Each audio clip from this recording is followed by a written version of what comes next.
interrupted with the Windows Media Video Core 2 DLL blocking Windows OS core workflow. I'm Sophie Chen, a Windows support engineer. I've analyzed the conflict and I'm ready to show you the safest fix.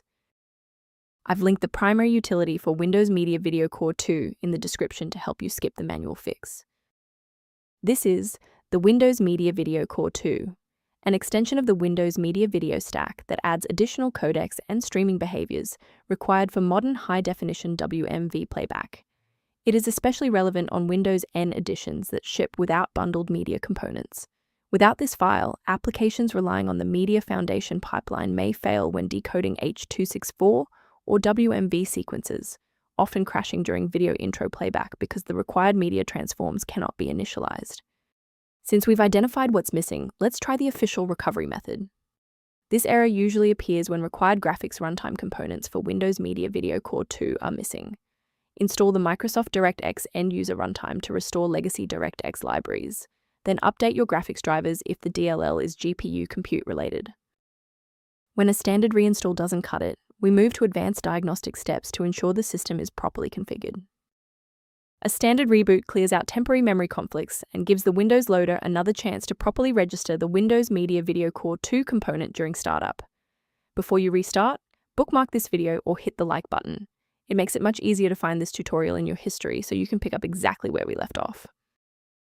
If the previous steps didn't work, there's one more action we can take to stabilize the environment. Please pause the video if you need to back up your data before we proceed. Restarting didn't fix the underlying corruption, so now we'll run a command to repair the Windows component store. First, open command prompt as admin. Second, you're going to type dism /online /cleanup image /restore health, then hit enter. Why are we doing this? Well, this forces a fresh download of official system components to resolve deep-seated corruption that standard local repairs cannot fix. For a clean and stable recovery, it's important to stay within verified developer ecosystems.